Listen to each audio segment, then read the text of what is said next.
कृष्णाय वासुदेवाय हरये परमात्मने प्रणतक्लेशनाशाय गोविन्दाय नमो नमः। नारायणाय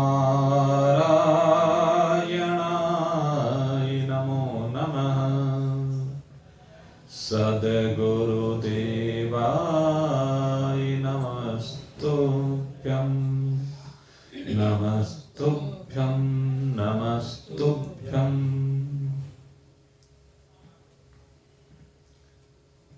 आज अत्यंत श्रद्धा के साथ भगवत चरणों में अपने प्रेम को निरंतर बढ़ाने के लिए उपस्थित जिज्ञासुवृत्त, कल तक भगवान श्री कृष्ण ने जो तप संबंधी उपदेश हमें दिया था, निरंतर हमने उसका श्रवण किया, मनन किया और अपने जीवन को तप से संयुक्त किया। 3 प्रकार के तप की चर्चा भगवान ने की।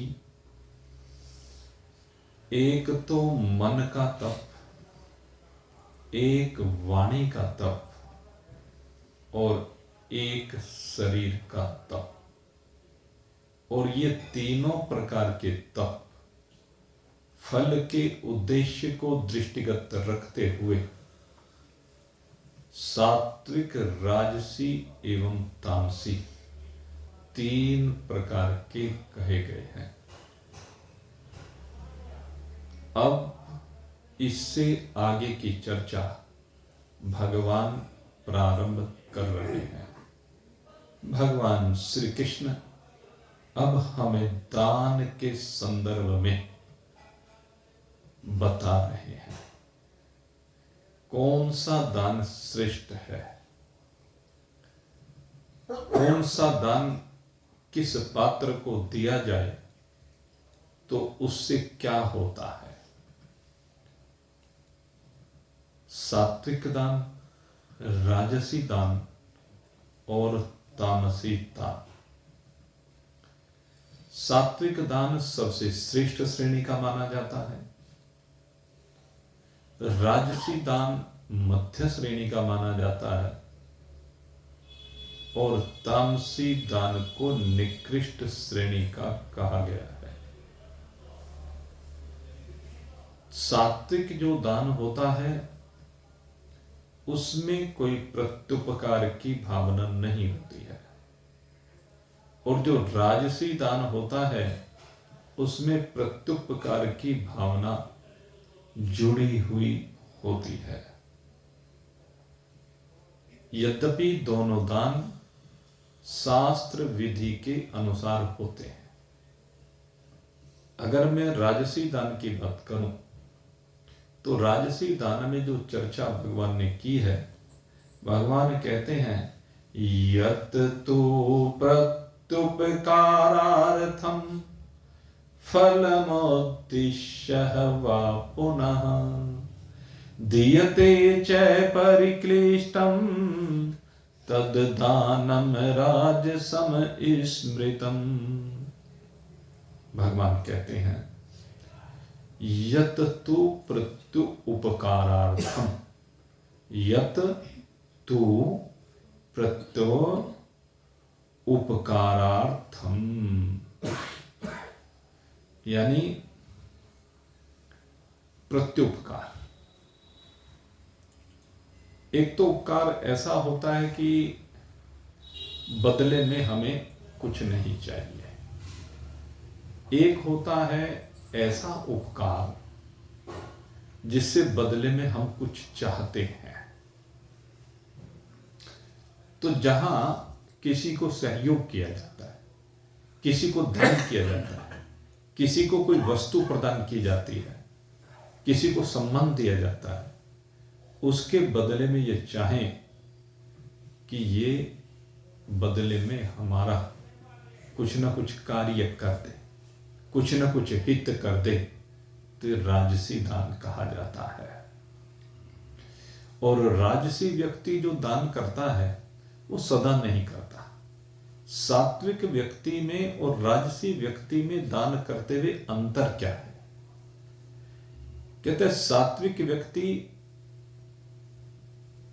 12 महीने के कोई भी दिन हो वो चुनाव नहीं करता।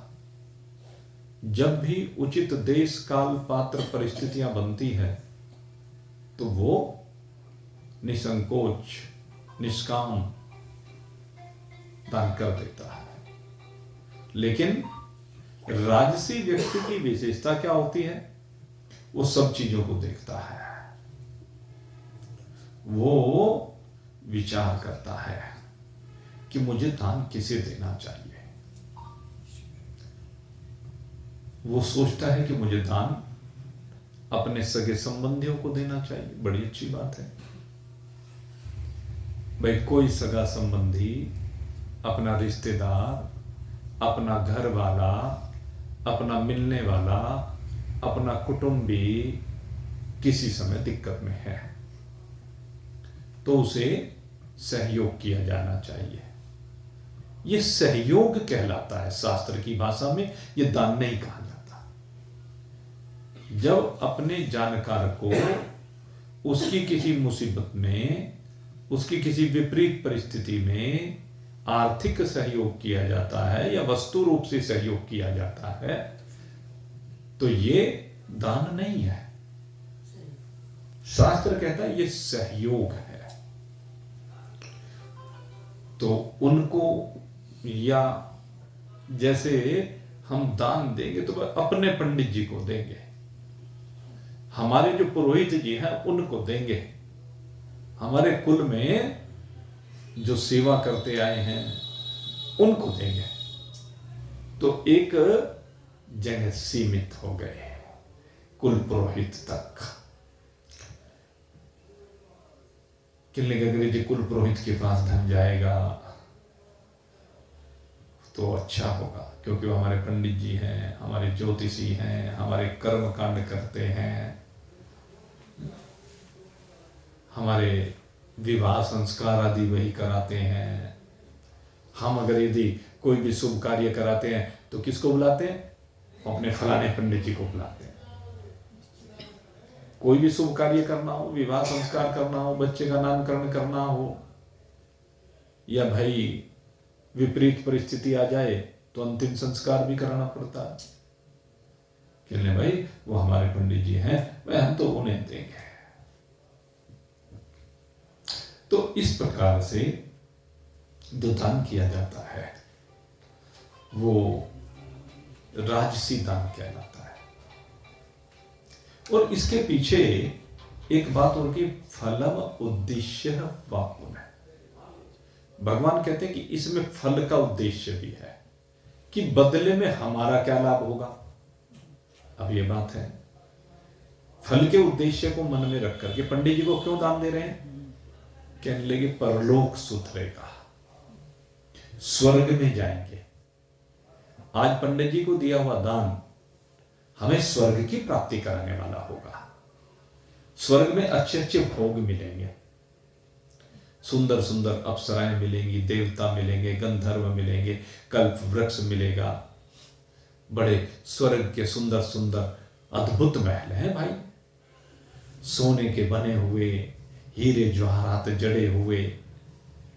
और वहां कहते जवानी मिलेगी, कभी बुढ़ापा नहीं आता, कभी रोग नहीं आता। देवताओं के शरीरों की क्या विशेषता, यहां तो रोज रोग लगा रहता है भाई। जितने लोग बैठे हैं आज इतनी सर्दी में, हिम्मत करके आए हैं, तो कोई ऐसा है जिसके शरीर में रोग ना हो? जबरदस्ती शरीर की गाड़ी को चला रहे हैं, क्योंकि शरीर में जगह जगह विकृतियां ही कोई शरीर ऐसा नहीं जिसमें विकृति ना हो। बच्चे से लेकर बूढ़े तक के शरीर में, नख से लेकर शिख पर्यंत जितने भी अंग प्रत्यंग हैं, किसी के किसी अंग में, किसी के किसी अंग में बीमारी जुड़ी हुई है। और अगर यदि इन अंगों में ना भी हो तो सबसे बड़ी बीमारी कहां जुड़ी है? इस खोपड़ी में जुड़ी हुई है। इस खोपड़ी में सबसे ज्यादा बीमारी जुड़ी हुई है। ये खोपड़ी किसी किसी की ठीक है भाई,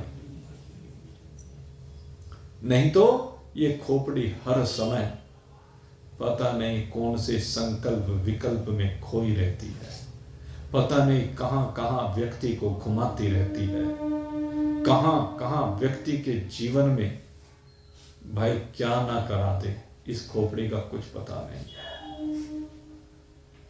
लेकिन शरीर की यात्रा ये जैसी भी चले भाई, देवताओं के शरीर की सबसे बड़ी विशेषता यही है कि एक तो उनमें न तो बचपन है और न बुढ़ापा है। जैसे यहां तो 3 अवस्थाएं शरीर की होती हैं। पहली अवस्था बाल्यावस्था होती है, द्वितीय अवस्था जवानी होती है और तृतीय अवस्था बुढ़ापा होता है। इनको और विस्तार दिया जाए तो भाई इनको 3 के बजाय और आगे हम बढ़ा देते हैं। बचपन के बाद किशोरावस्था है, जवानी के बाद प्रौढ़ावस्था है और बुढ़ापे के बाद जर्जर अवस्था है। इनके 2 विभाग और कर दिए और इससे आगे भी विभाग किए जा सकते हैं। लेकिन जो जर्जर अवस्था है इसे कोई पाना नहीं चाहता। बुढ़ापे में जब शरीर जर्जर हो जाए, हिल डुल ना सके, कुछ काम किया ना जा सके, न खा सके, न पी सके, न चल सके, न पहन सके, न कुछ बोला जाए, न देखा, न सुने, ये जर्जर अवस्था होती है। हमारी इंद्रियां जब ऐसी हो जाती हैं कि इनसे बिल्कुल कुछ भी काम नहीं होता है, उसको जर्जर अवस्था कहते हैं। और इससे सब बचना चाहते हैं। हर व्यक्ति चाहता है कि ये जर्जर अवस्था ना देखनी पड़े, भगवान बस पहले उठा लेना।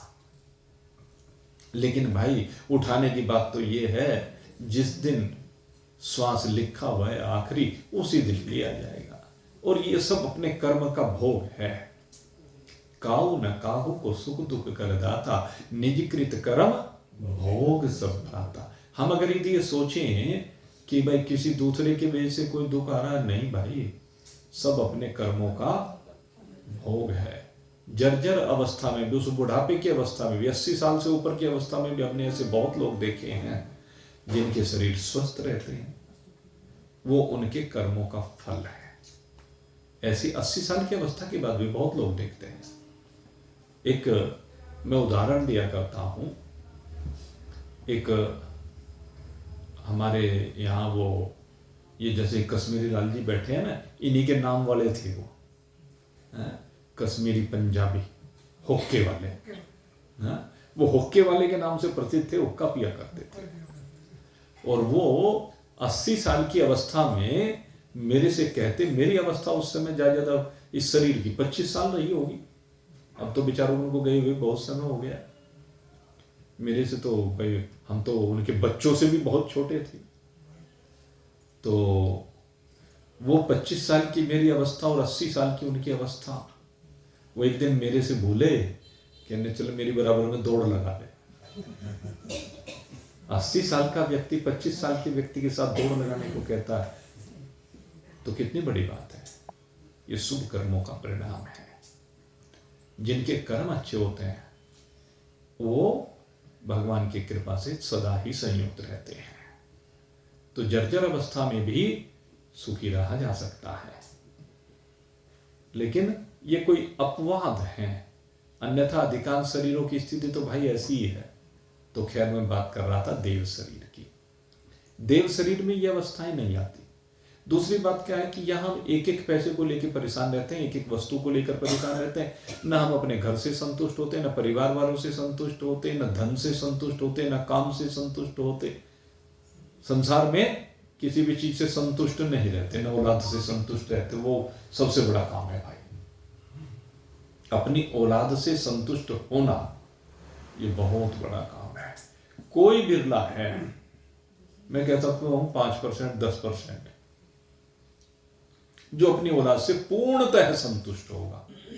काम चलाओ तो सब है, लेकिन औलाद से संतुष्ट वाली स्थिति, और ये पता कब चलता है? बुढ़ापे में चलता है, जवानी में नहीं चलता इस बात का पता।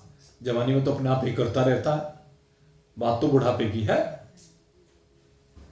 तो यहां इस शरीर में बहुत बीमारियां हैं भाई, लेकिन देव शरीर में कोई बीमारी नहीं, क्योंकि न तो वहां शरीर में एक क्षमता है, शरीर सदा जवान रहेगा, शक्तिवान रहेगा, न वहां धन की कमी है, न शरीर में रोग है, न शरीर में बुढ़ापा है। हाँ डॉक्टर है वहां, कौन? अश्वनी कुमार, वो देव वैद्य है, और वो देव वैद्य ऋषि मुनियों के इलाज करते हैं। देवताओं को सामान्यतः इलाज की जरूरत नहीं होती, लेकिन क्या है, अगर यदि दैत्यों के साथ युद्ध होता है ना, तो उस युद्ध में काटपीट हो ही जाती है, तो उस समय वो काम आते हैं, भगवान धन्वंतरी काम आते हैं।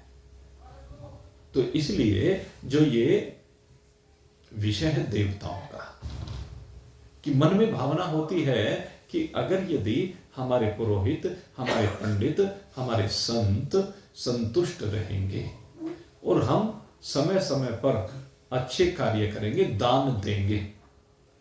जैसे अभी जल्दी ही पर्व आ रहा है, काहे का? संक्रांत का। मकर संक्रांति का पर्व आ रहा है 14 जनवरी को। इस बार भी मकर संक्रांति 14 जनवरी को ही आ रही है, अभी चर्चा चल रही थी, क्योंकि 14 जनवरी को 3:05 पर दिन में मकर संक्रांति आ जाएगी, और धीरे धीरे 15 तारीख में डाइवर्ट होती जा रही है, हो जाएगी धीरे धीरे आगे हमारे सामने, कई बार हो भी गई है और हो जाएगी। तो 14 जनवरी को 3:05 पर मकर संक्रांति आ रही है। तो मकर संक्रांति पर्व के आने पर कहा जाता है कि जो दान दिया जाता है वो अक्षय माना जाता है।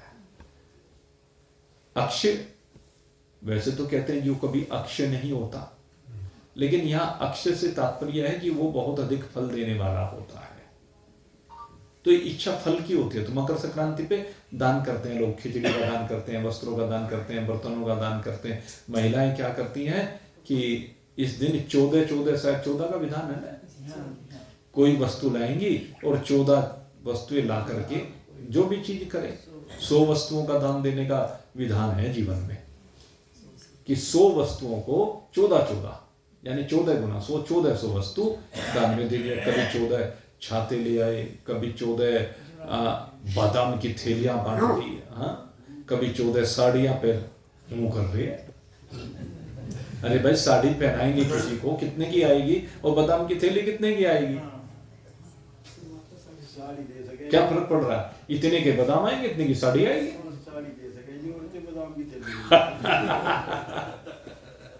ऐसा नहीं है, मन की बात है। तो खैर 14 बांटने का विधान है। तो ये उन्होंने क्या कर रखा है, 14 के अब वो किसे चुनेंगे? रिश्तेदारों को, जेठानियों को, बुआओं को, ननदों को, पंडित जी को भी है। और सबके पीछे भावना क्या रहेगी?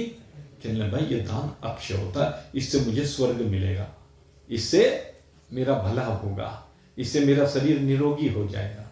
समय समय पर एक मैंने इसका सकरात का बताया, सकरात ही नहीं और भी बहुत से पर्व हैं, जैसे सोमती अमावस्या है।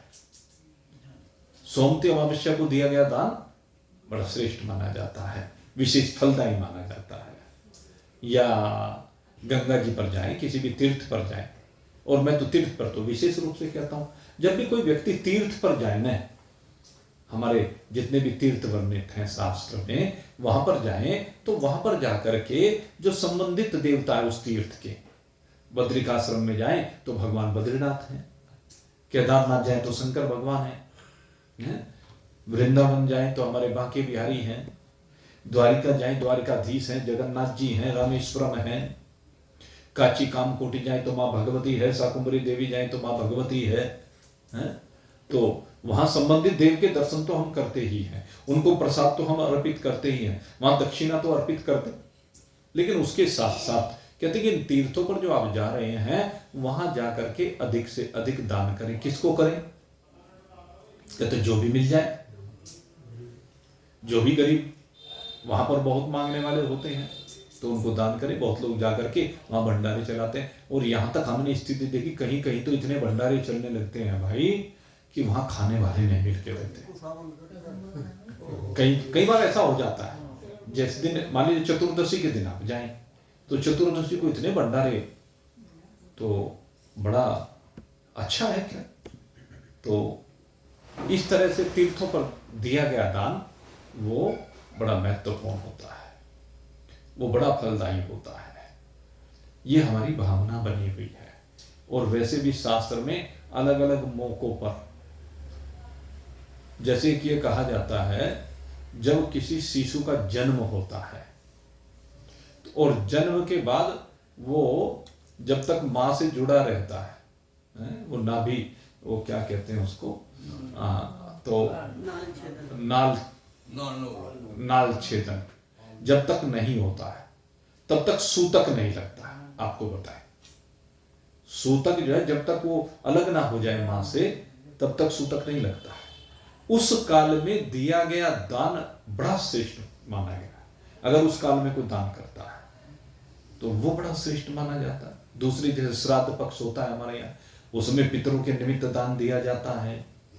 ऐसे बहुत अवसर आते हैं भाई, जैसे मान लीजिए कोई विवाह करता है, अगर यदि कोई विवाह, बेटे का विवाह कर रहा है और विवाह करने पर वो क्या है कि जब कन्यादान लेता है, कन्यादान जब लेता है लड़के का पिता है, तो लड़के का पिता जब कन्यादान लेता है तो उसमें शास्त्र में एक विधान आता है कि एक हाथ से वो कन्यादान ले और दूसरे हाथ से गौदान करे।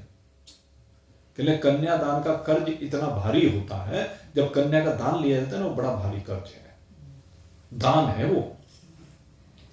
और दान लेना किसी का स्वभाव में नहीं लिखा, लेकिन संसार की सृष्टि चक्र की व्यवस्था को चलाने के लिए कन्या का दान लेना ही होता है।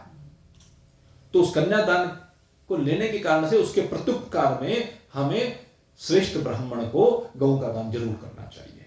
ये शास्त्र कहता है गौ का दान बड़ा पवित्र माना जाता है। जैसे अभी अयोध्या में एकादशी आई, वो हमारी क्या नाम, निर्जला एकादशी, और अभी जैसे कार्तिक में थी देव उठनी एकादशी, देवोत्थान एकादशी जिसको बोलते, तो उस पर गाय का जो दान दिया जाता है वो बड़ा श्रेष्ठ माना जाता है, बड़ा फल देने वाला माना जाता है।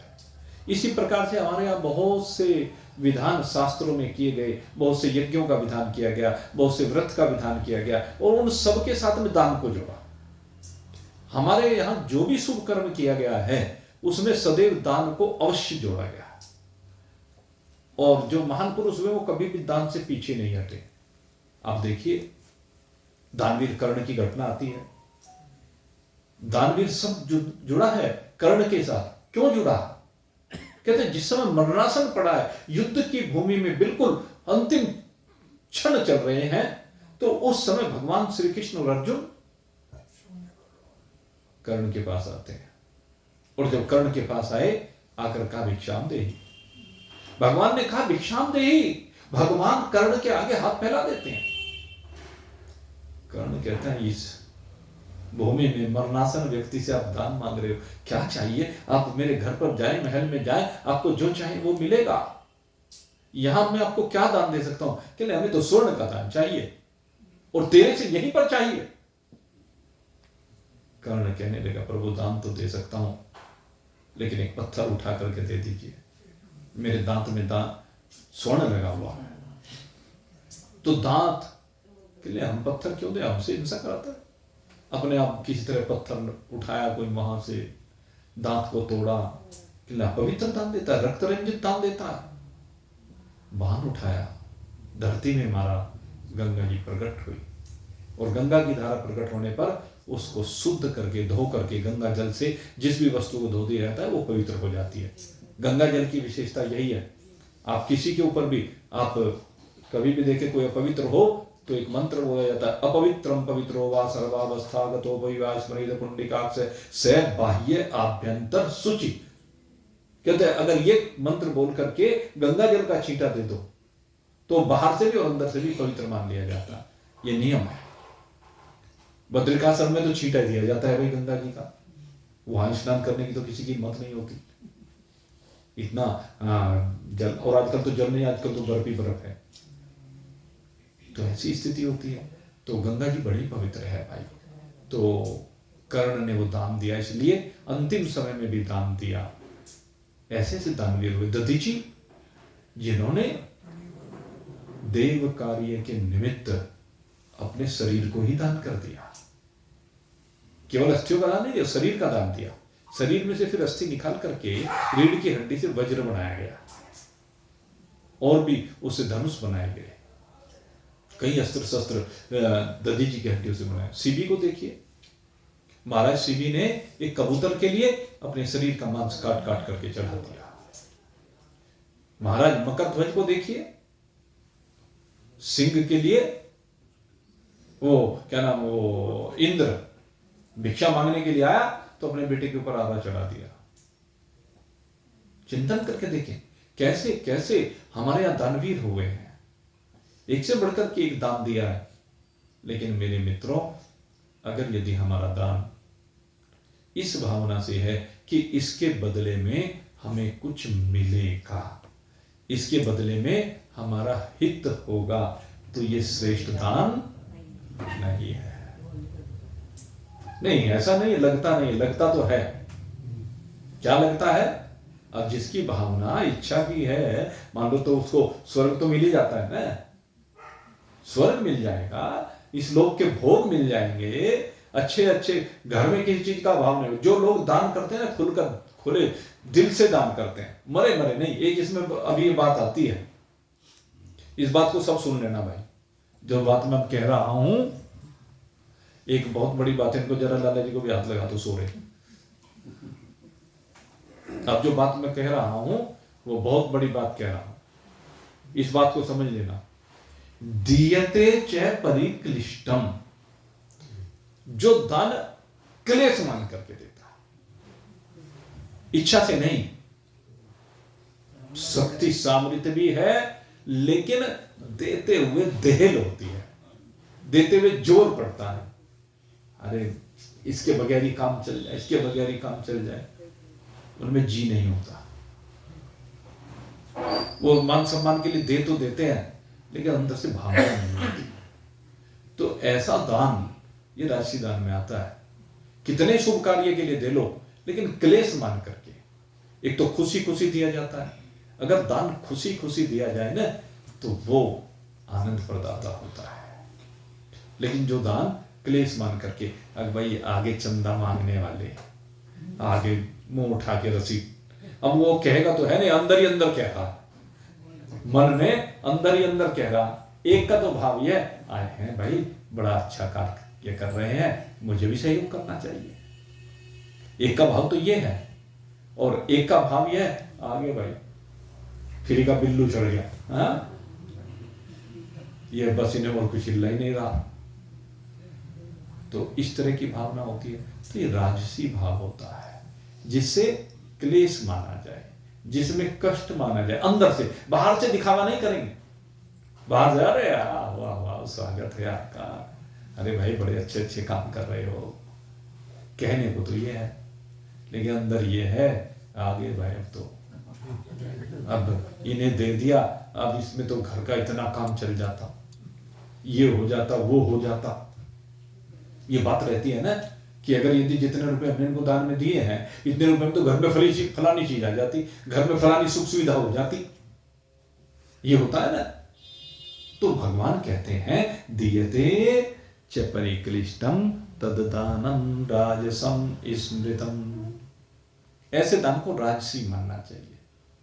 और ऐसा नहीं कि राजसी दान लौकिक रूप से, शारीरिक रूप से, सामाजिक रूप से प्रतिष्ठा देता है, सुख देता है, अनुकूलता देता है, यही लोक में भी और परलोक में भी।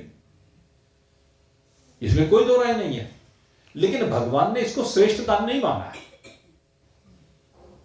भगवान इसको श्रेष्ठ दान नहीं कहते हैं, क्योंकि श्रेष्ठ तो वो है कि जिससे परमात्मा की प्राप्ति हो। सीधी सी बात। जो दान, जो तप, जो यज्ञ, आपका जो भी कार्य है जो परमात्मा की प्राप्ति के लिए हो, वह सबसे श्रेयकर, श्रेष्ठकर, श्रेष्ठतम माना जाता है। और जो बीच के लिए है, संसार के लिए है, संसार की प्राप्ति के लिए है, संसार के भोगों के लिए है, घर में सब सुख सुविधाएं हो जाए, केवल इस बात के लिए है, तो दान राजसी माना जाता है। और उसमें सबसे बड़ी दिक्कत क्या, कल भी आपको बताया था, ये जो बीच की स्थिति वाला है, इसमें क्या है कि चक्र चलता रहता है, आवागमन का चक्र छूटता नहीं है। ये जो आने जाने का चक्र है, मरने जीने का चक्र है, छूट के नहीं देता। पुनरपि जन्मम पुनरपि मरणम पुनरपि जननी जठरी शयनम इहि संसारे खल दोस्तारे कृपया पारे पाहि मुरारे भज गोविंदम गोविंदम भज मूढ़मते भज गोविंदम गोविंदम भज मूढ़मते। भगवान शंकराचार्य इसीलिए कहते हैं इसमें क्या होगा कि बार बार जन्मना पड़ेगा, और जो जन्मा है सो मरेगा, क्योंकि जन्म के साथ मृत्यु जुड़ी हुई है। लेकिन जिसने एक बार इस मरने को जीत लिया ना, तो उसने जीने को भी जीत लिया। मरने के साथ ही तो जन्म जुड़ा हुआ है। जिसकी आज मृत्यु हुई है उसका कल जन्म जरूर होगा। लेकिन अगर किसी की मृत्यु ही ना हो, वो कब संभव है? कहते जब अपने को जान लिया जाए, जब अपने को आत्म रूप से जान लिया जाए, अपने को शरीर रूप से नहीं, अपने को जाति रूप से नहीं, अपने को वर्ण रूप से नहीं, अपने को आश्रम रूप से नहीं, अपने को गोरा काला, मोटा पतला, धनवान गरीब, विद्वान मूर्ख, इस रूप से नहीं जानना है। अपितु क्या जानना है? अहम निर्विकल्पो निराकार रूपो विभुर व्याप्त सर्वत्र सर्वेन्द्रियाणि सदा मे समत्वं न मुक्तिर्न बन्ध चिदानंद रूप है शिवोहम शिवोहम शिवोहम शिवोहम शिवोहम शिवोहम। मैं कौन हूं? कहते चैतन्य आनंद स्वरूप, मैं शिव हूं, मैं शिव हूं, मैं शिव हूं। अपने उस कल्याणकारिता को समझ लिया जाए। इस शरीर रूप से क्या समझना? शरीर तो 5 भूतों के चंदे की चौपाल है भाई। शरीर में है क्या? आकाश वायु अग्नि जल पृथ्वी है, इसके अलावा और कुछ नहीं है। बाकी तो इसके अंदर जीव बैठा हुआ यात्रा कर रहा है, जीव इसको चला रहा है। जैसे गाड़ी का ड्राइवर गाड़ी को चलाता है, ऐसे जीव रूपी ड्राइवर इस शरीर रूपी गाड़ी को चला रहा है। और ये जीव रूपी ड्राइवर जब इस गाड़ी को चलाता है तो उसका उद्देश्य क्या होता है कि इसे गाड़ी को उसकी मंजिल पर ठीक से पहुंचा दो। और हमारी मंजिल क्या है? हमें इस बात को देखना है। पर्णव धनो शिरोरात्मा ब्रह्म तन लक्ष्यम उच्चते। कहा है कि ब्रह्म तन लक्ष्यम उच्चते। हमारा लक्ष्य क्या है? कि परमात्मा है, एक ब्रह्म ही हमारा लक्ष्य है। परमत्तेन वेद्धव्यम, कहते हैं प्रमाद से विरहित होकर के उस लक्ष्य को प्राप्त करने के लिए क्या करें? प्रणव धनु, प्रणव को धनुष बनाए। प्रणव माने ओम, ओम को धनुष बनाए और ओम के धनुष पर अपनी मैं को बाण बनाए और ब्रह्म को लक्ष्य बनाए।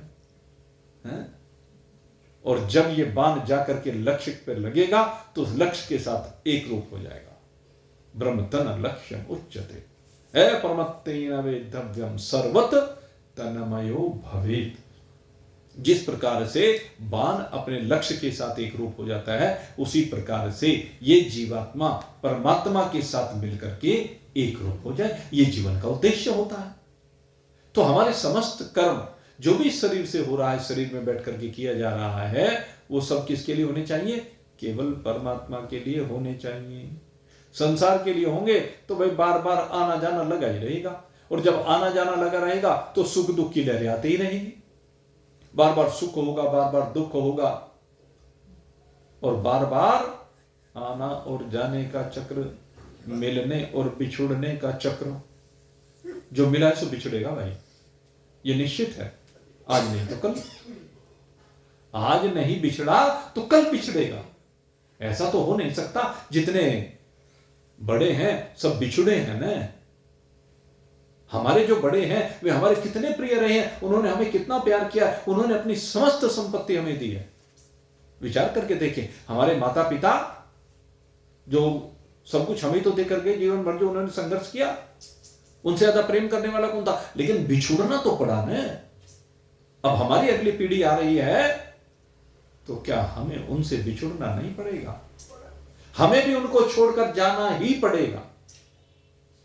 इस बात के लिए मन को पहले तैयार कर लेना चाहिए, क्योंकि यह संसार का खेल है। शरीर तो सबका छूटेगा।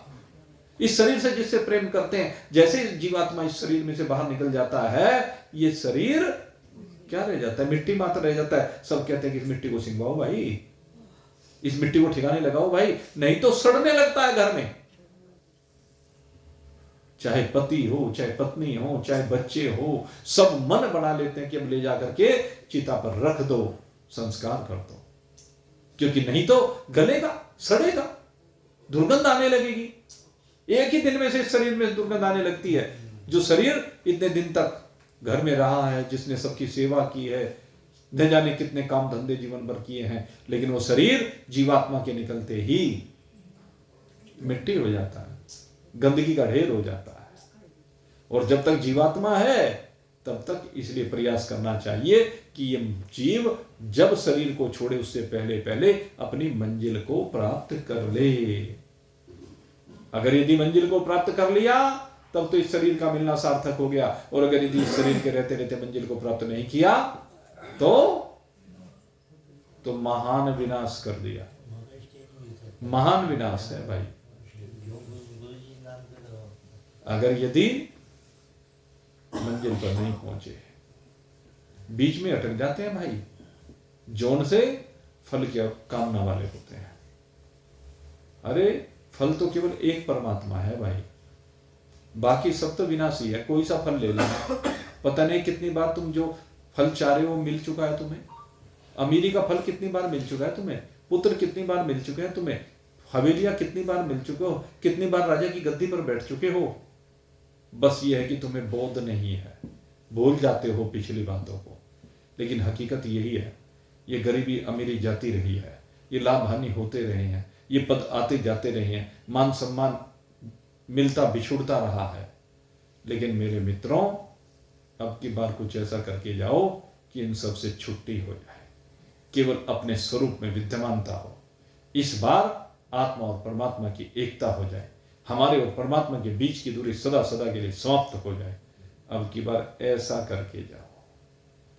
और आप इस ऐसा ही करने के लिए यहाँ पर रोज उपस्थित होते हैं।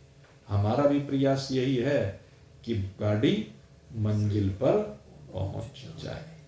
तो आप सबके लिए बहुत बहुत शुभकामना करते हुए अब आज के सत्संग को यहीं पर विश्राम दे रहे हैं। बोलिए सच्चिदानंद भगवान की जय। और भाई परसों फिर आपकी सेवा में उपस्थित होंगे। कल रविवार का अवकाश रहेगा, परसों फिर उपस्थित होंगे।